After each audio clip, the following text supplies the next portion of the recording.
Good evening, everyone. Glad to have you with us. I especially want to thank this evening so many of you that wrote or contacted me in the course of this week. I still am offering the syllabus and the mileposts and Revelation article that I wrote for you. Just come to my email address and I'll send it to you. But I had quite a response. I think I broke my own personal record, I guess, for YouTube broadcasts, and appreciate each and every one of you for that. I'm going to go ahead and get immediately underway, as we've got just a tremendous amount of information to try to cover this evening, so it's going to be very fast. I can certainly warn you on that. Let's start with just the realization that this particular class is yet another of rigging the ship kind of classes. Now, I've still got a little ways to go just getting set up with the mechanics of all of this. And then we've got probably 8 more classes to go at least of an introductory nature before we get into the book of Revelation itself. So what we're going to be doing today is first just apologizing. We had quite a few technical difficulties last week. Talked to, again, several people, hoping that we'll get, improved over the course of the next few weeks, but shot ourselves in the foot a little bit, and most of it my fault, to be sure. I am buying new equipment. We're changing some software, but it was a bit out of focus last week, I know. Now, the next thing I'd like to do tonight is to remind everyone that this book, which I have always printed out in the past and bound together at the various churches I presented this material for, you're all welcome to have a copy in an electronic format. Just write me, Larry, at truthondisc, truthondisc.com. Request that material, and I'll send you the electronic version of this. I have 2 forms, though, so I do have one that's bound. I have another one that's much smaller. The larger one on every page has got some blank lines for you to take notes on next to each page that we're actually talking about. The smaller one does not have those note-taking lines, so the print is smaller. It's also more compact, and you'll be able to slip it right inside the cover of a typical Bible. So if you'd like to request either one of those, make sure you specify if you want the larger one or the smaller one. And if you want to go ahead and ding me in the email and say, well, it's a hassle to print and hard to bind and all that, can you provide a bound copy? I'd be more than happy to do that. I'm hoping we'll have enough people kind of make it worth my while, but I'll need to charge you something for that. I'm going to have to mail it. So for $10, I'll send you the whole 32-page large size with note-taking lines and one copy of the smaller one as well. So I'm just, very much only breaking even there. But if you really want to have the printed and bound versions, let me know, and I'll go ahead and get down and print some more of those here pretty soon. That being said, I'm going to go full screen for a little while now. You don't really need to see me so much in all this material anyway. But I want to go through the first few pages of that syllabus as we begin our second class on introductory material.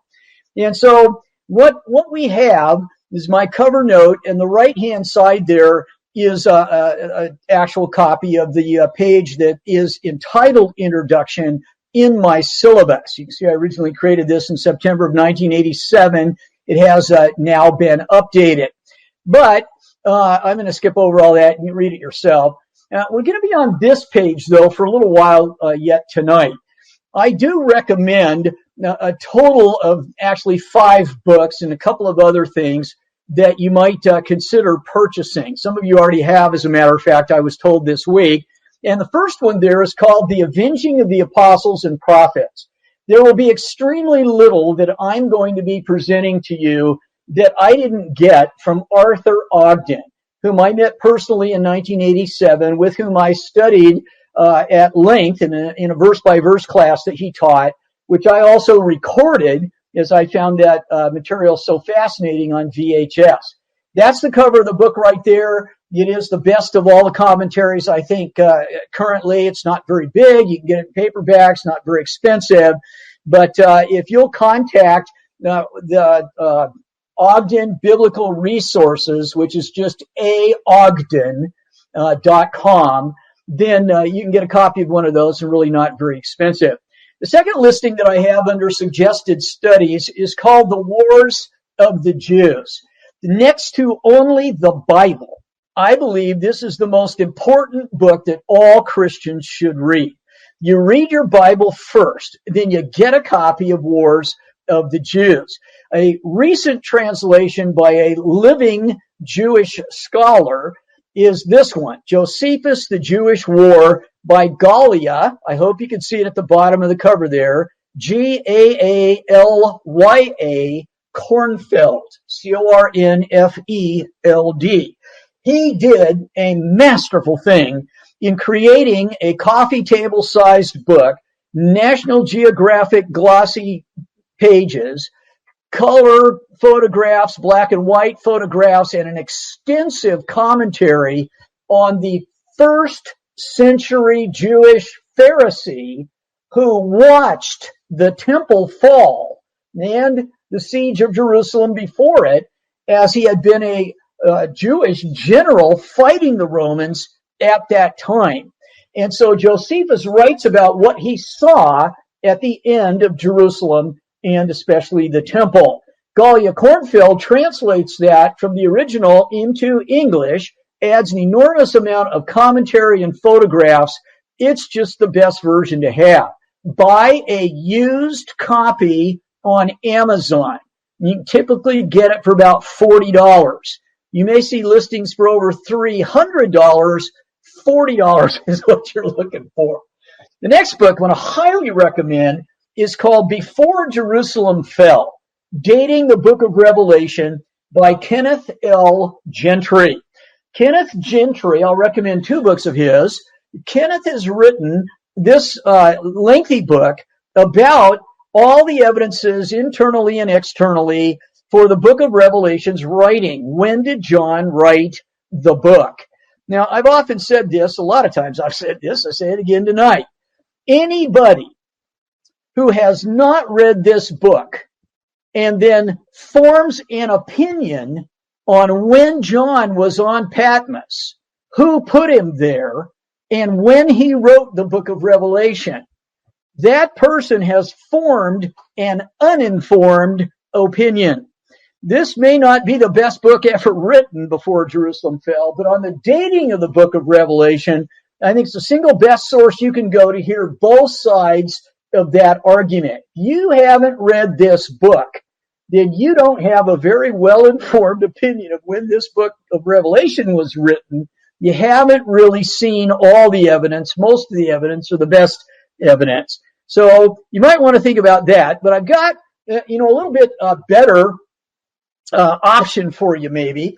This book, Before Jerusalem Fell, has also been turned in to a DVD. So if you want to go online, look for Kenneth Gentry's Before Jerusalem Fell in a DVD format. That'll be a lot shorter, but of course a lot more visual. Some of you may prefer that approach.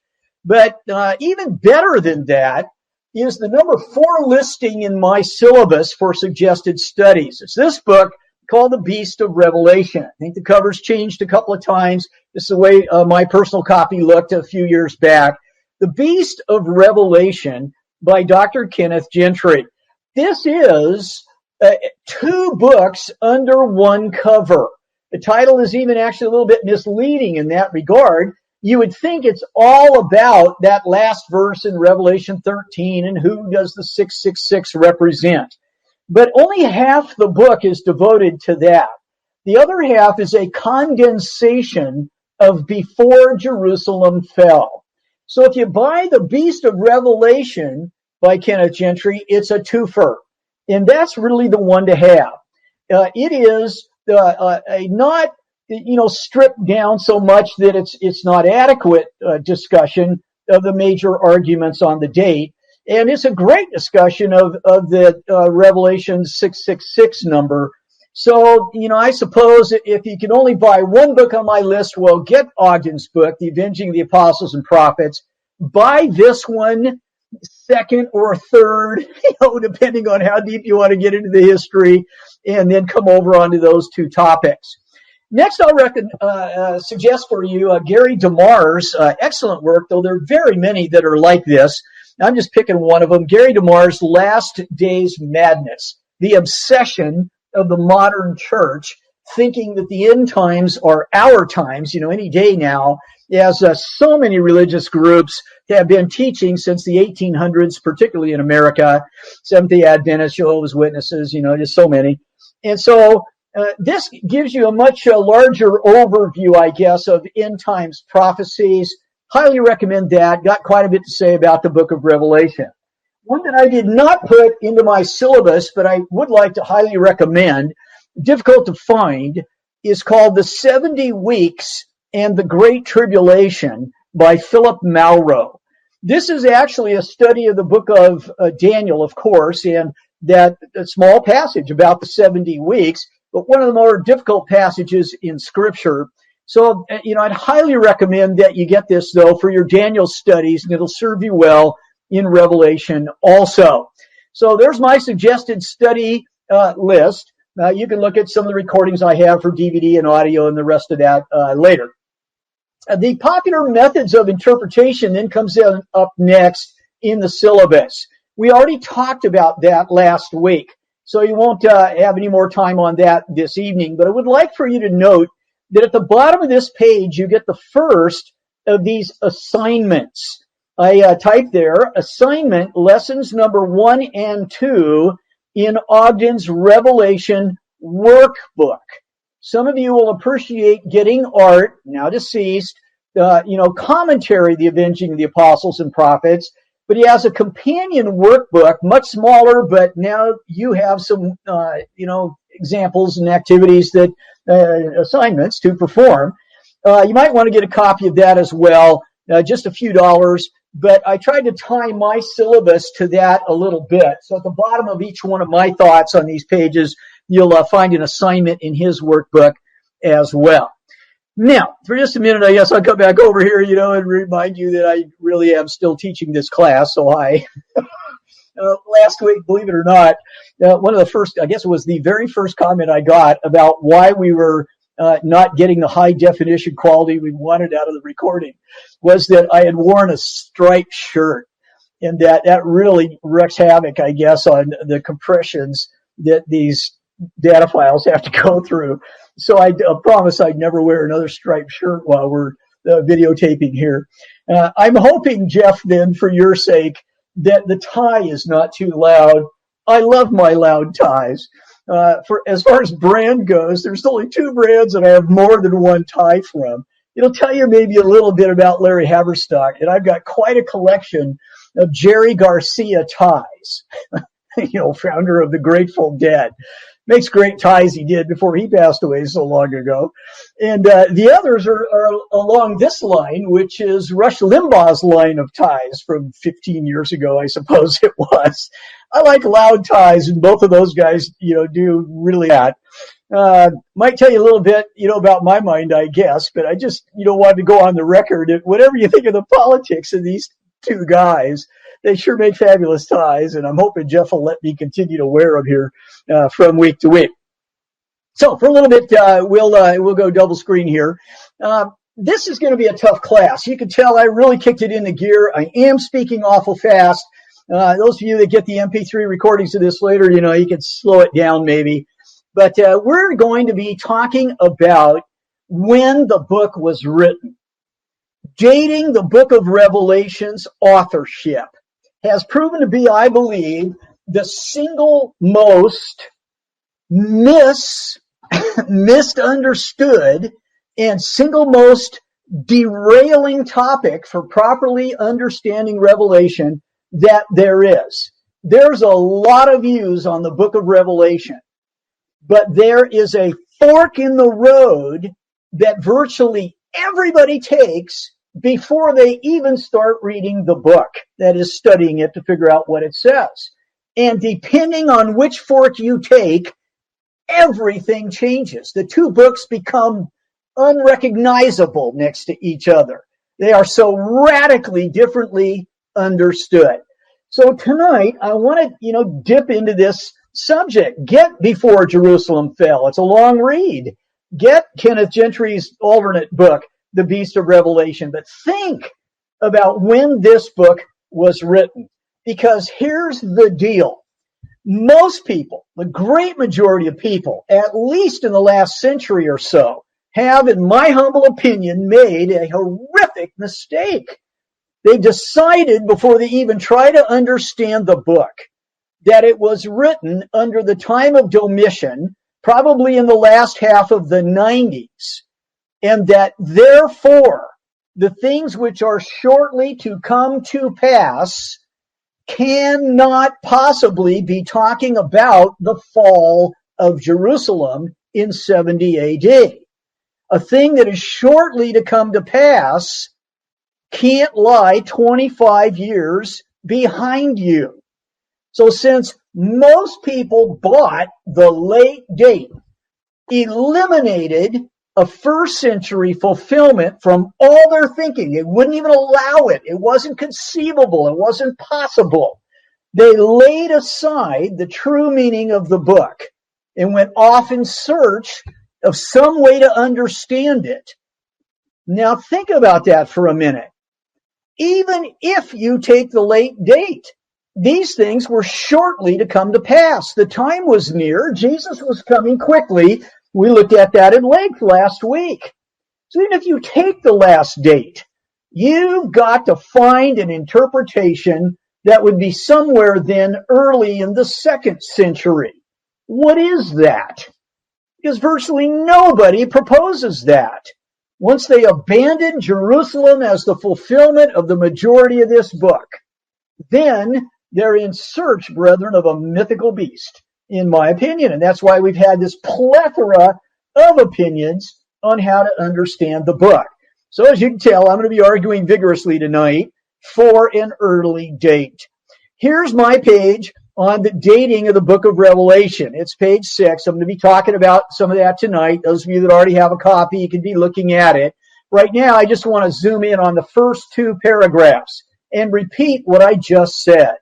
Most Bible students think Revelation was written between 91 and 98 AD, at least 21 years after Rome destroyed Jerusalem. Of course, that which must shortly come to pass, Revelation 1:1, can't lie in the past. So they don't even consider Jerusalem's fall in 70 AD as a possible interpretation for the book. But are they right? To reject the single most cataclysmic event in the history of the Jewish people, one repeatedly foretold in the Old Testament, as well as the New, often discussed by Jesus. Are they right on the late date? A significant number of very capable Bible students believe Revelation was written between 64 and 68 AD, 2 to 6 years before Jerusalem fell. Hence the title on Kenneth Gentry's book. I don't know Kenneth. I haven't met Kenneth, never talked to him on the phone, even, so I'm not plugging his works, for any personal reasons. It's just great work. But before Jerusalem fell, if so, the catastrophic devastation described in the book fits Jerusalem in 70 AD extremely well and took place shortly after Revelation was written. Now let's go back to a book I mentioned last week again. The book of Revelation, an introduction and commentary by Homer Haley. I cannot recommend everything this man ever did, more highly. I've recorded almost every book in the Bible being taught by him. I've distributed these recordings in various formats, including video, for these many years, back into the 70s. But in this book, he said some things I disagree with. He also said some wonderful, great things that I do.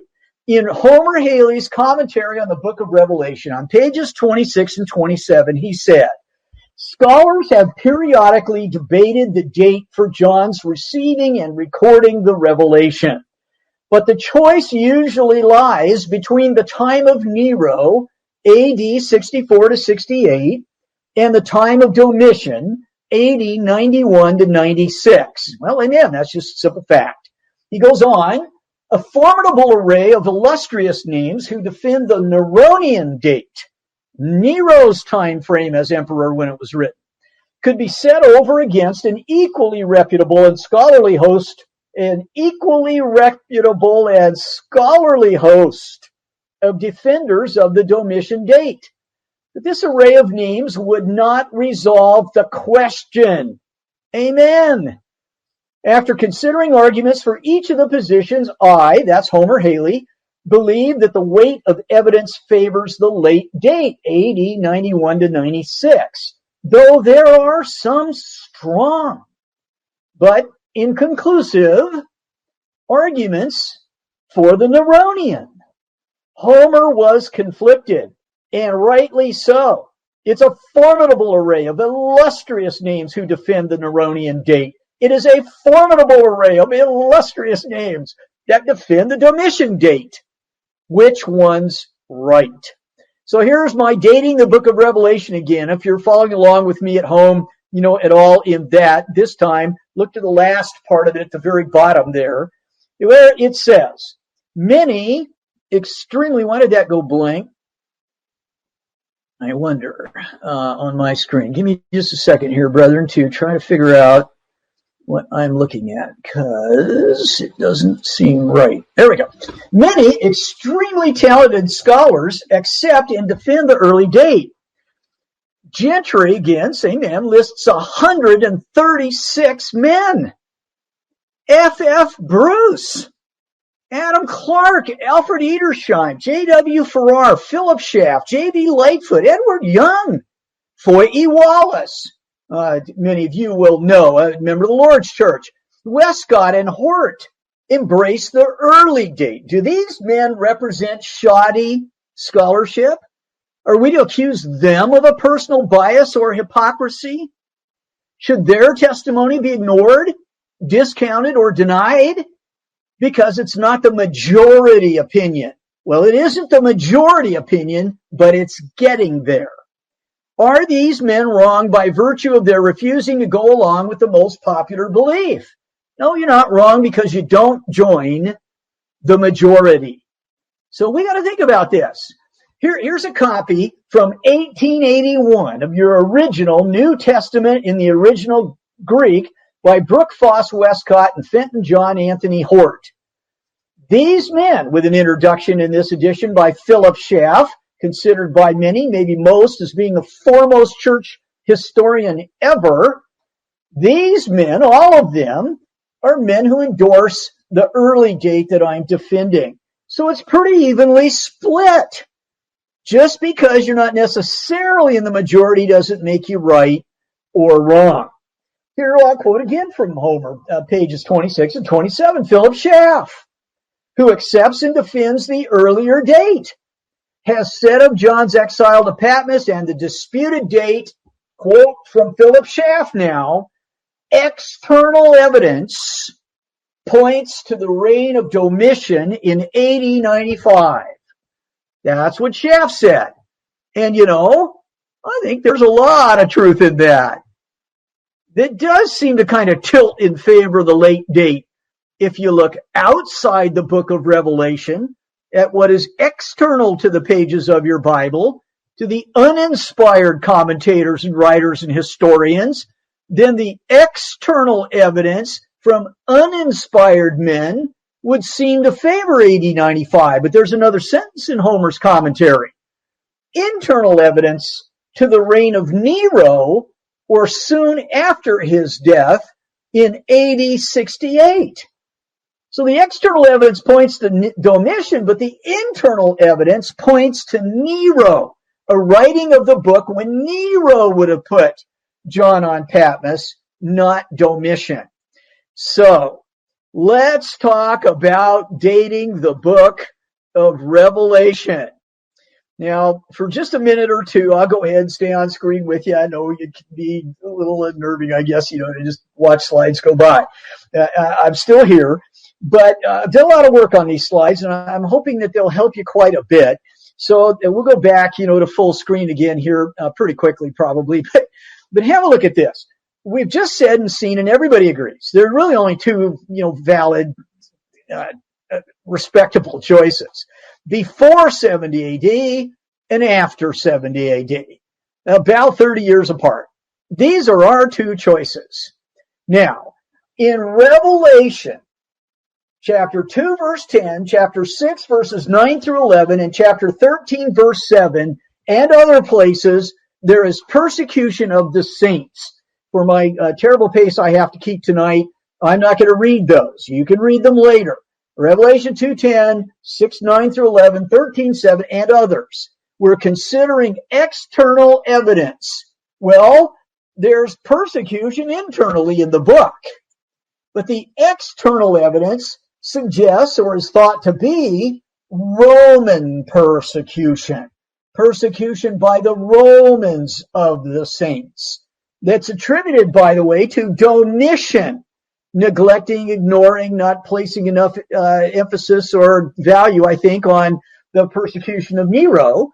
So there are assumptions being made that this persecution of the Christians by the Romans should be Domitian's. But here's my and everybody else's answer, guys like Philip Schaff and the rest. The Jewish persecution of the saints began much sooner, began immediately. The Jews persecuted the Messiah to death and then the Christians. Maybe that persecution is an earlier persecution and a Jewish persecution. Jewish persecution was empire-wide. Wherever a Jew became a Christian, he was in trouble throughout the Roman Empire. And even so, brethren, Nero is the first Roman emperor to persecute Christians. That's just an undeniable, unquestionable, well-established historical fact. That's the truth. Now you can argue about, whether or not it was worldwide and all the rest of that kind of stuff. The first Roman emperor who ever persecuted a Christian was Nero.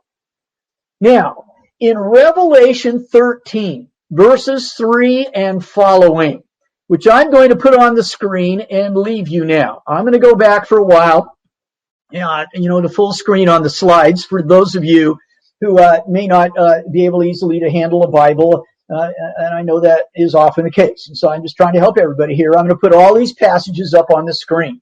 On the left, you'll see we're considering still external evidence. We're going to read first, though, Revelation 13, verses 3 and 4, which says on screen, the whole earth was amazed and followed after the beast. They worshipped the dragon because he gave his authority to the beast. And they worshipped the beast, saying, who is like the beast? Who is able to wage war with him? So there is worship of a dragon and a beast. Brethren, I too, like virtually everybody else, I think, sees Satan and emperor worship in this passage, particularly the earlier verses. If you want to read verses 1 through 4 of Revelation, yeah, I'll go for emperor worship. But is Domitian the first? Do we have to start with a late date? Do we have to assume that this emperor worship doesn't get started before then? Brethren, no. Smyrna is one of the 7 churches of Asia that this book was written to. They had a temple dedicated to Dea Roma, the goddess Rome, in 195 BC. BC. They've been doing this for 250 years before Jerusalem fell. And Nero, in his lifetime, regularly, murderously claimed to be divine and would kill you if you didn't agree. Well, that's not going to hold water. Now let's look at Revelation chapters 2 and 3. I'll not put them up on the screen. We'll get to those in due time. But the argument from the external evidence is, well, these churches hadn't existed long enough to be described the way they are. Well, we'll talk about that when we get into chapters 2 and 3. But that's just, to me, ridiculous. Well, why not? Galatia had an apostle start and begin its preaching. Galatia had the inspired writers. It may be the oldest book in the New Testament. You know that? It's a contender for the first New Testament book to ever be written. And Galatia, was a wreck after apostolic guidance and epistles in just no time at all. Why can't these churches fall away and lose a first love in a matter of a few years? Galatia pulled it off. How come Ephesus can't? These external evidences have answers, which you'll see more thoroughly perhaps in Before Jerusalem Fell. I'm not going to develop here today. I'm just going to say, if you haven't heard the answers to those arguments, I believe those answers are powerful, moving, convincing, persuasive. For me, they become a proof that the earlier date is far more likely.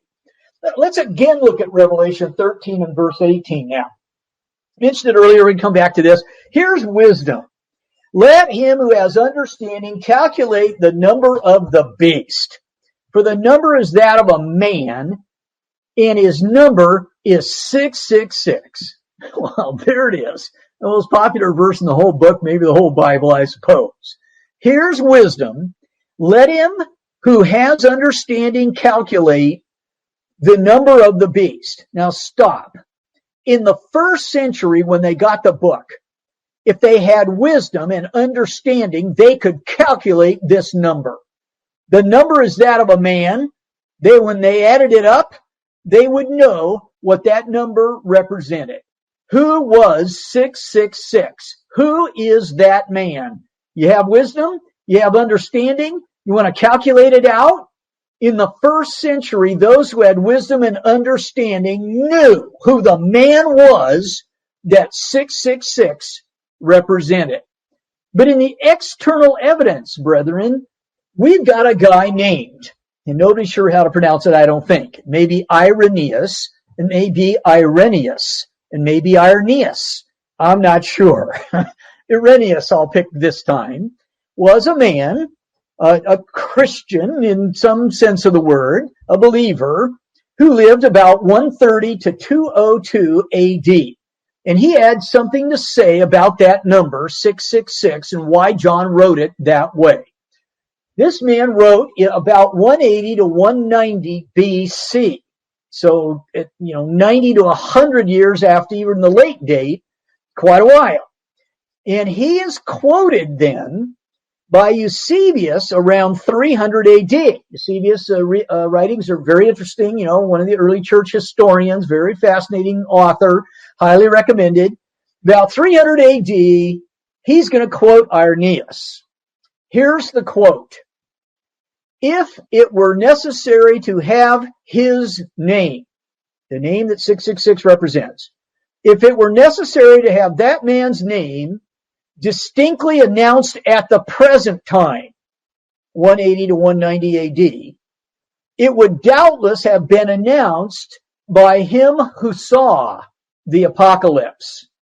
For it was not a great while ago that, you'll now have to choose, it, the book, or he, the man, was seen. But almost in our own generation, almost in Irenaeus' generation, almost in 180 AD, toward the end of Domitian's reign. Well, now this just isn't making any sense in some respects. First, Domitian's reign is 96. And to say almost, running up to 180 is hard to swallow in the first, just to begin. But there's the statement.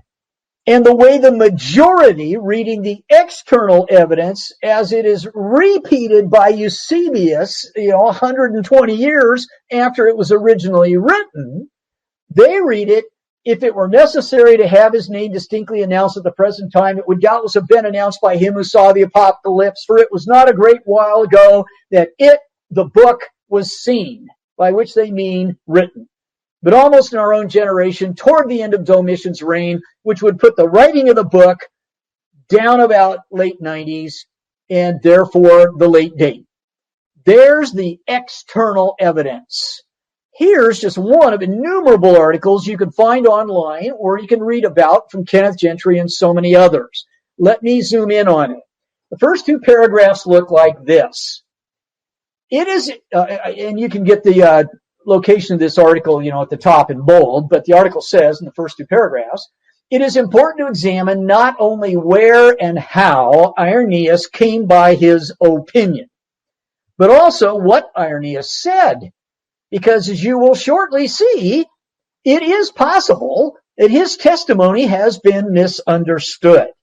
The statement that Irenaeus makes consists of a testimony about the number of the beast, 666, in Revelation 13:18.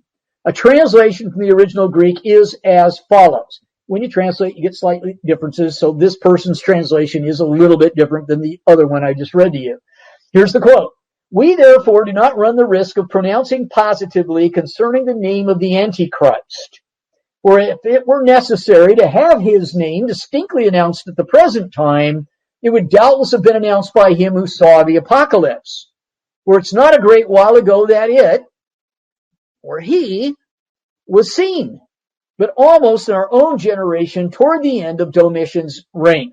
Now, I'm going to quote from the middle two paragraphs, if I've zoomed in here, of this same article. In this passage, it must be noted that the subject of the verb was seen is ambiguous in the Greek language. And it may be translated, that is, either it, referring to the apocalypse, the book when Revelation was written, or he, referring to John himself. So the slender thread surfaces. If one chooses to select it, meaning the vision, we have the apocalypse being written at the later date. If he is chosen, meaning John, then the apocalypse is written at the earlier date because he, John, would have seen almost in our own generation. Quite a situation to base your entire end times prophecy doctrine on, would you not say? I am convinced that what Irenaeus was attempting to communicate was something along the following lines. John would have announced the name of the Antichrist if he wanted to, because he, John, was found during the reign of Domitian. Well, if John, I'm now interpreting this man's last statement, if John had lived to the reign of Domitian, he may have written earlier, and he could have told them what he meant earlier when he wrote the three digits 666. So if he wanted to communicate it to those people then, near Domitian, under Domitian, he himself could have told them and written the book 30 years earlier. Now, let's zoom in on just the last two paragraphs of this article. In another place, this is big, my friends, really big. In another place in the writing of Irenaeus, the same man, and you won't see this very often. This doesn't come up in the external arguments. The majority don't seem to be putting much weight on this one. I start again.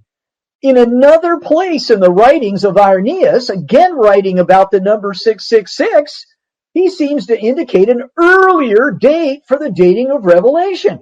In his fifth book, he writes the following, quote, as these things are so, and his number is found in all the approved and ancient copies, end quote. Domitian's reign was almost in Irenaeus' own day. But now he writes of the Revelation being written in ancient copies. His statement at least gives some doubt as to the vision being seen in AD 95, almost in his own day, and even suggests a time somewhat removed from his own day for him to consider the copies available to him as ancient, if it's almost in our own time, and we're wondering what that means. Was it the book or the man, John? And then other places he says the book is ancient when it's John that he's talking about. The book's older. Several, was written before, and John's lived to an old age.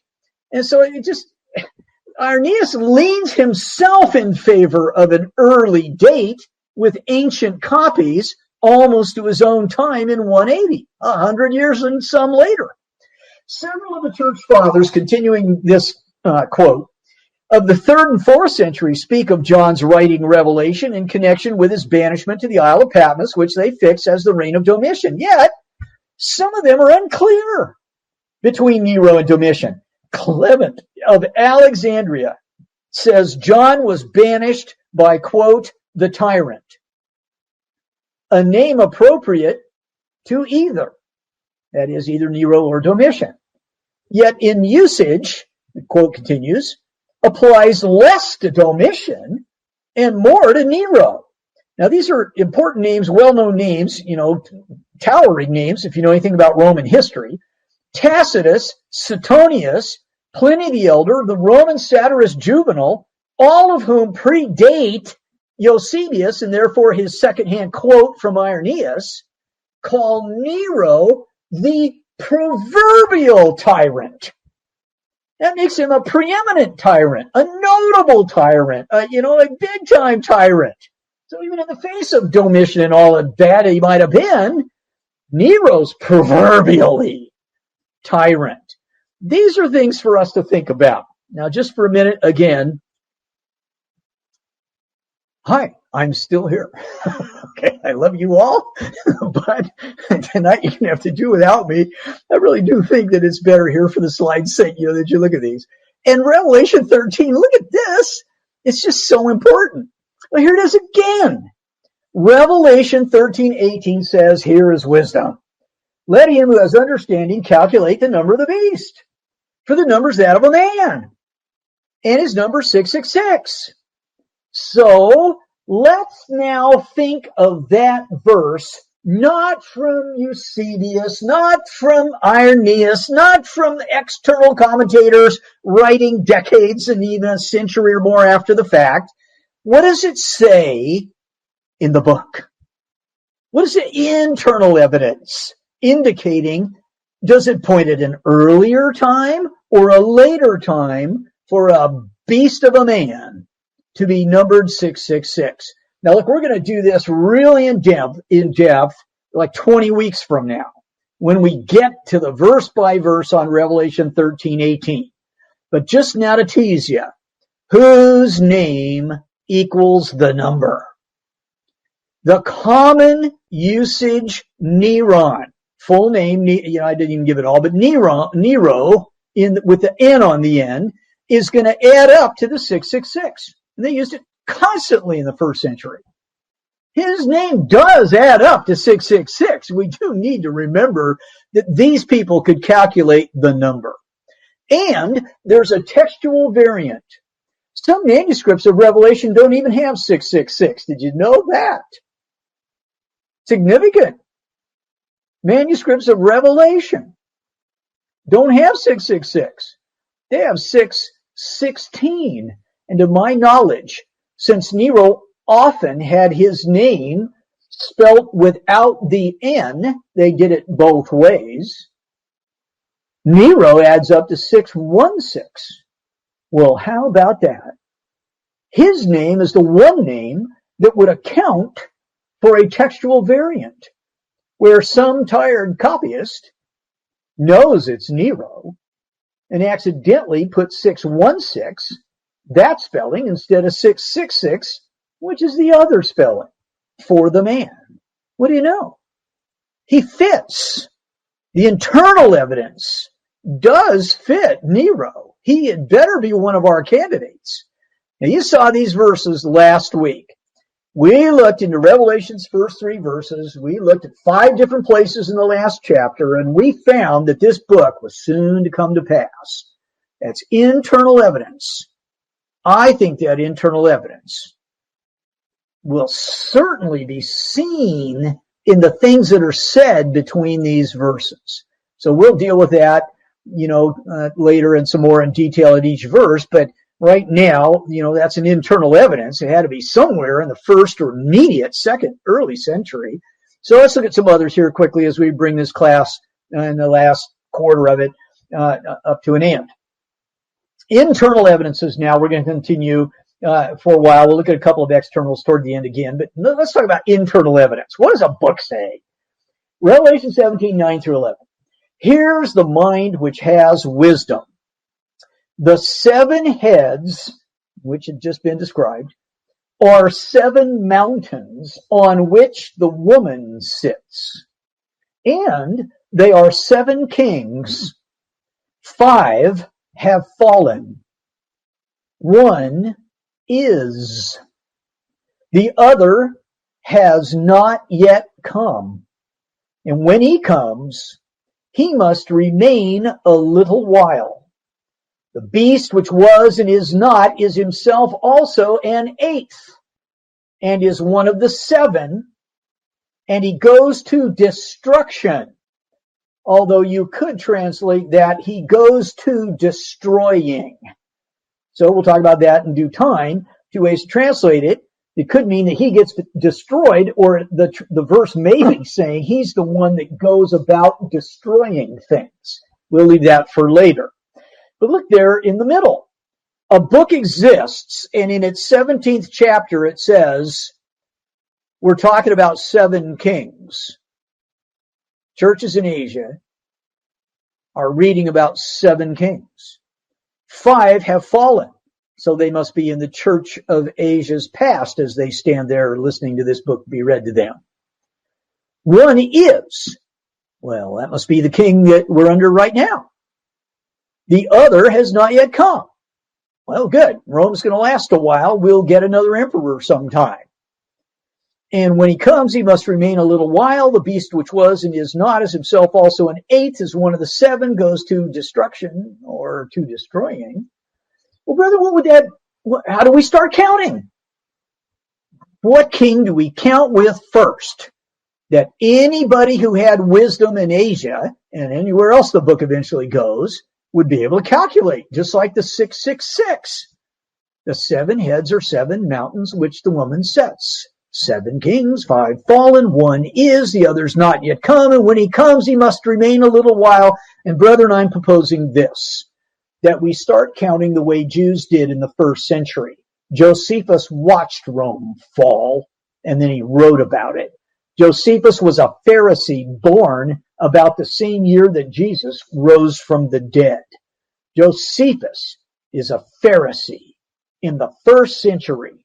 How would people reading a New Testament book in the 1st century start counting their kings? Well, let's see what Josephus says.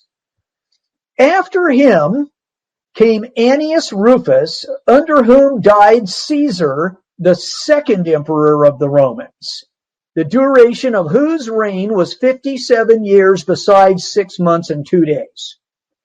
Josephus says the 2nd Roman emperor, the 2nd Caesar then, the 2nd one reigned for 57 years, 6 months, and 2 days.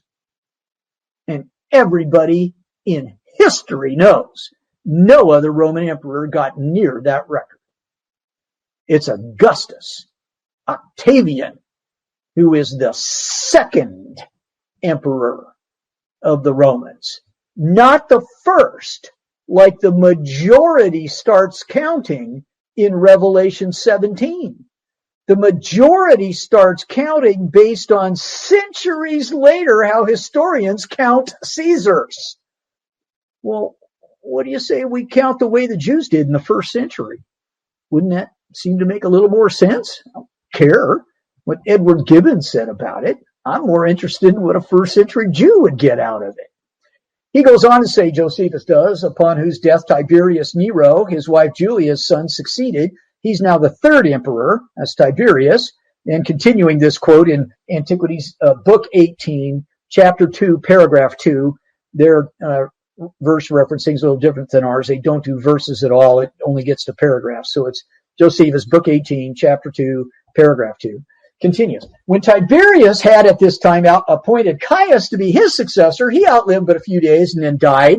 after he had held the government 22 years, 5 months, and 3 days. Caius was the fourth emperor. That makes Caligula, Gaius, and Caius, three names for the same guy, the fourth emperor. And it makes Julius Caesar the first, not Augustus. They counted from Julius. We'll see it when we get there. But the internal evidence, counting the way they did, and the emperor they were currently under, only fits for Nero. Now let's go to Revelation 11, 1 and 2, and we're coming down to the end now. Chapter 11, verses 1 and 2. The chapter begins. There was given me a measuring rod like a staff, and someone said, get up and measure the temple of God and the altar, and those who worship in it. Leave out the court which is outside the temple, and do not measure it, for it has been given to the Gentiles, and they will tread underfoot the holy city for 42 months. Now, if you haven't gotten my article, Mileposts in Revelation, write me at Larry@truthondisc.com. The disc is with a C.com. Larry@truthondisc.com. I'll send you that. It's got some more to say on that. How long will the nations, that is the Gentiles, tread underfoot the holy city where the temple is for 42 months? 42 months. The exact length of time of the Roman army's siege, beginning in 66 AD, to the burning and then dismantling of the temple in September of 70. It's the exact same length of time. Oh, but, it's a symbolic number, and 10 means this, and 7 means that, and if you multiply this by that and add the other, we'll get something else, and it's just any day now. No, it meant something to the people to whom it was given. Now, I want to read Luke chapter 21, verses 20 through 24. As we think about the temple and its courts being trampled underfoot for 42 months in Revelation, here's Luke 21:20.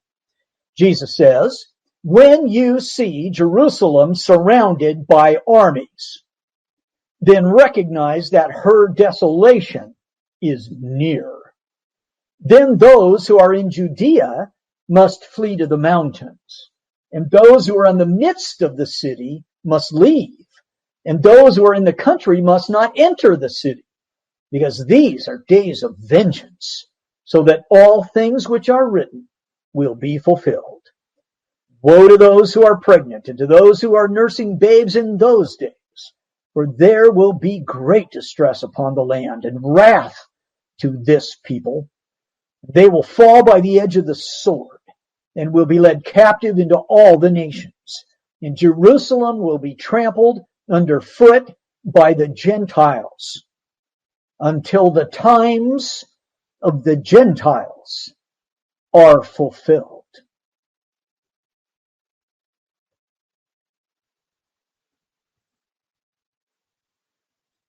You think that might be 42 months? Huh? Could it be? Is it a possibility we must ignore because late date? Most guys say that, so it can't be Jerusalem. If you pick the external uninspired evidence over the internal evidence of the book and its corollaries in the Gospels and everywhere else, well then sure.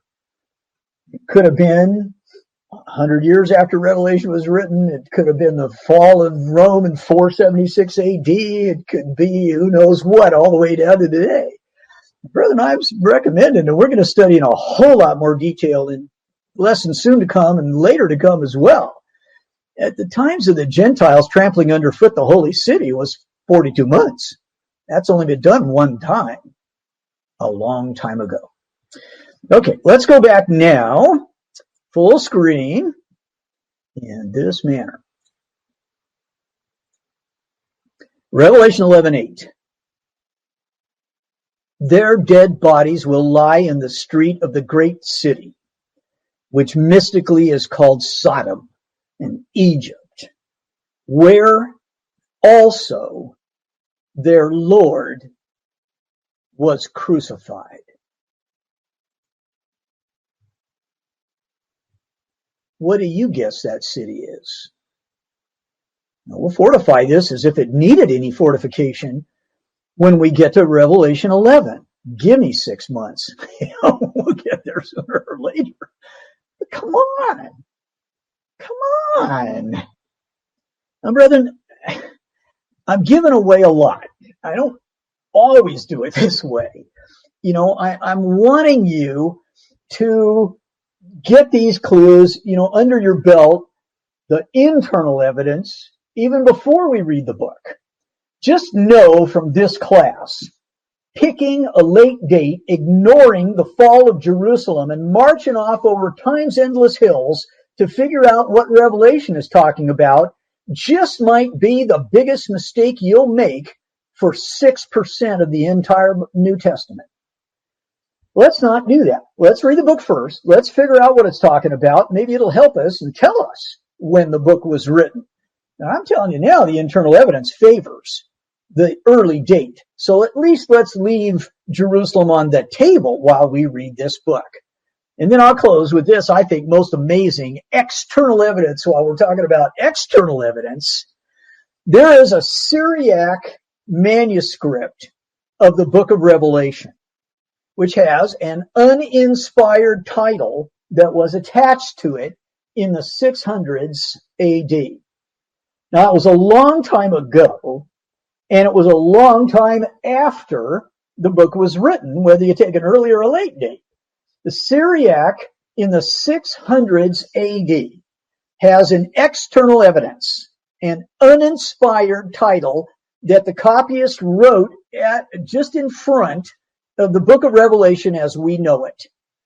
Did you know that Syriac manuscript is the oldest text of Revelation known to man? We have no text of the book of Revelation that predates that one. All the others have gone to dust. But in the 600s AD, the oldest one to have survived the ravages of time, the copyist who wrote it put just above the book of Revelation this quote: "The revelation which was made by God to John the evangelist in the island of Patmos, into which he was thrown by Nero Caesar." Not Domitian. Domitian's mighty popular, but he wasn't even mentioned 1400 years ago. The oldest manuscript evidence, if you want to talk external evidence, the oldest manuscript evidence says Nero put John on Patmos, where he wrote the book of Revelation. Not Domitian, who would lead us, I think, brethren, on the merriest turns about the mulberry bush, chasing a wild, wild goose. See you next week, I hope.